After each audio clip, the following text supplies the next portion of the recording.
Hatimiti kutaa lammaffaa yoo yaa harka fuunee kabajamoo fi jaallatamoo warreen garee kana keessatti argamtanii bakka isin jirtanitti nageenyiif jaalalli rabbii siniif haa baay'atu kan hin jedhu al liidar eebbisaati biyya Itoophiyaarraa. Leenjii keenya kutaa lammaffaa wajjin turtii gaarii.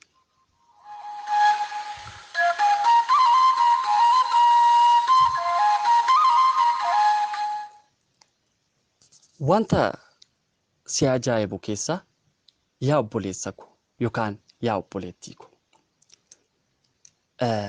Ibsaan gaafa aduu keessattiifu gatii argatu tokkoyyuu hin qabu. Garuu gaafa dukkana keessattiifu gatiinsaa kan yaadamee ol guddaadha. Yeroo kee eeggattee wanta sirraa eegamu yoo raawwatte kan namniif Rabbi sitti gammadu isa kanadha. Garuu ati ibsaa aduu keessaa yoo taate namaaf miti ofiifiyyuu hin taatu. Kanaafiyyuu ibsaa aduu keessaa osoo hin taane ibsaa dukkana keessaa ta'e. Maaliif wanta namoonni kaleessa kalaqanii darban hangafoonni kee yookaan abbootiin kee kalaqanii darban yoo irra deebitee kalaqxe bu'aan argamu bu'aa kaleessa argamedha. Garuu wanta haaraaf wanta hin kalaqamneef wanta dhaloota booda kee dhufuuf yoo kalaqxe yookaan immoo yoo hojjette isa kanadha kan Rabbiif namni sitti gammadu. Rabbi dachii kanarratti kan si fide yookaan immoo dachii kanarratti akka ati dhuftu kan si taasise akka ati isa kaleessa darbe kalaqxuuf osoo hin taane akka ati isa haaraa kalaqxuufidha. Akka ati isa kaleessa darbe kalaqxuufidha utuu ta'erree kaleessichuma si uuma ture yookaan immoo kaleessoo kalaqameera maaliif dachii kanaaf barbaachistareeti? Dachii kanarraa maal fuutare?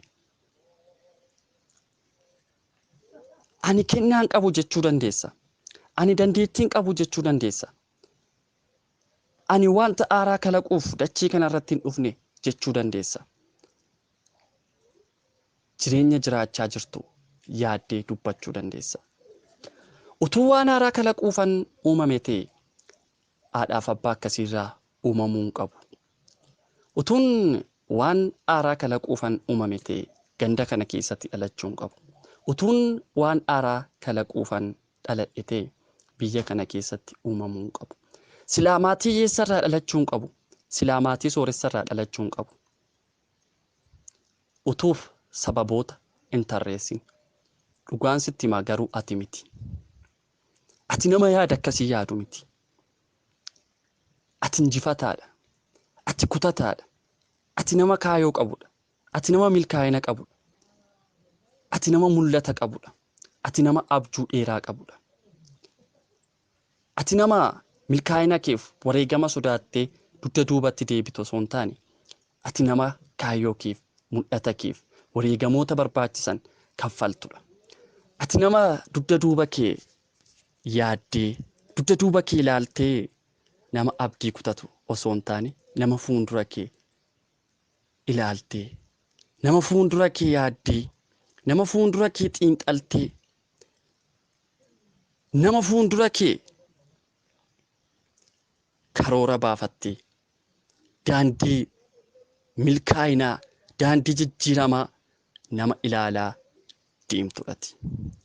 Dhugaan siin jedha.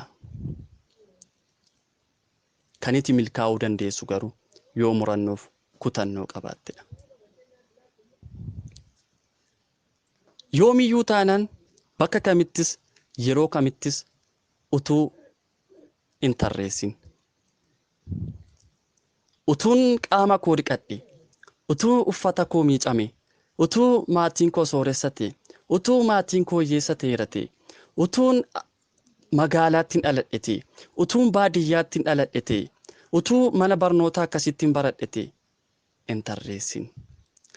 Silaatii of jajumsa addunyaa keenya irraa kana namoonni gaariin isa isaanitti laphee dhiibanii deeman kana in arginu turre. Utuu tarraa erateeti silaa ibsaan nuuf hin iftu. Toomaas Ediisenis dadhabaa jedhamee manatti galee. Albert Einsteinis giingaa haadha hin dandeessu jedhamee arrabsamaa ture. Utuunni maatii isaaf jechoota kana dhageerate silaa Albertis yoona kana wantoota gaggaarii addunyaa keenyaaf hin kalaqu. Abrahaam Lincoln pirezidaantiin guddichaa Ameerikaa silaa si'a 8 kufee si'a 8 ka'u ture. Wantoonni abdiis kutachiisan, wantoonni akkati dugda kee duuba deebitee ilaaltu, wantoonni milkaa'ina keef gufuu ta'an hedduun si qunnamuu danda'u. Garuu dhugumaan siin jedha, isaan yaaddee, isaan ilaaltee dugda duubatti deebita taanaan ati isa du'ee biyyooffatee faana wanti gargar si baasu hin jiru. Uumama keetiin of hin tilmaamin. Utuun luka qabatee, utuun harkaan qabatee, utuun ijaan qabatee, utuun gurra qabatee hin jedhin. Silaa isheen gurraa fi ija hin qabne, isheen dandeessee hin dubbanne, isheen dandeessee hin argine sun cimtuun dubartiin utuu uumaa ishee guyyaa tokko hin salphisin, utuu haadhaaf abbaa ishee hin ceephessin, utuu hiriyoota isheef maatii ishee guyyaa tokko akkasaan qaanaan hin taasisin, ijaaf gurra dhabuu caalaa mul'ata dhabuutu nama miidha. Isheen jette Ellen Keller si dura milkeessitee dabarteetti. Niikii Vujicic inni luka hin qabne yookaan inni qaama hin qabne, inni harka hin qabne sun addunyaa keenyaaf fakkeenya guddaa ta'eera. Milkeesseera, jijjiireera. Ati garuu harka qabda, luka qabda. Rabbii kee komataa ol taanaan dhugaan siin jedhaa jalqaba irratti wanti ati milkeessitu tokkoyyuu hin jiru. Bakka jirtuu kee beeqa. Jireenya kee keessatti jijjiiramni yookaan milkaa'inni kan inni dhufu ammaaf ammadha. Kaleessi darbeera, harri immoo har'adha, boor immoo abdiidha.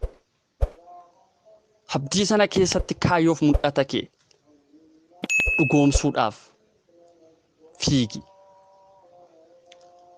Har'a karoorsuu dandeessa. Har'a gochaa garaagaraatiin raawwattee boor immoo abdiitiin firii isaa nyaachuu ni dandeessa. Mee eenyudha kan biqiltuu dhaabee? Eenyudha har'a biqiltuu dhaabee, har'a kunuunsee, har'a guddisee, har'a gaaddisa godhate, har'a firii isaa kan nyaate eenyudha? Ati mataan kiyyuu takkaatiin bakka kana hin geenye. Haadhaaf abbaa kee gidduutii argamte. Rabbituu si uume dachii kana irratti akka ati dhuftuuf. Ji'a 9 fi 7 garaa dhaqi keessa teesse. Indaa'imte. Dachii irra foqoqxe luka 4 kaatee dhaabbatte. Hin teesse, hin deemte. Bultiidhaan jijjiiramtee bakka amma jirtu kana geessee jirta. Kanaafiyyuu milkaa'ina maaliif amma barbaaddare? Milkaa'inni koo har'a maaf hin ta'u maaf jettare? Hiriyoota kee ilaalte, maatii kee ilaalte, ollaa kee ilaalte, ganda kee ilaalte, hawaasa kee ilaalte, biyya kee ilaalte, ani maafin hin jijjiiramu, maafin hin guddadhu, anaaf jijjiiramni hin ta'u, anaaf guddinni hin ta'u, anaaf milkaa'inni hin ta'u jettee sammuu kee hin dhiphisin. Ati miti beekaa nama akkasii. Yoomiyyuu bakka kamittiyyuu ati nama akkasii miti. Ati nama jabaadha. Ati nama dandeettii qabudha.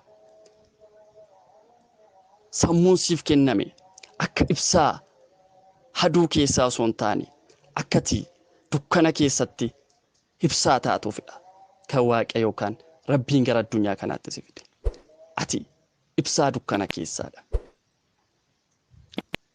Warreen jireenyatti dukkanaa'eef, warreen jireenyatti cillimaa ta'eef, warreen deemuu dadhabaniif, warreen taa'uu dadhabaniif, warreen ciisuu dadhabaniif ati nama jabaa taate argamuu qabda.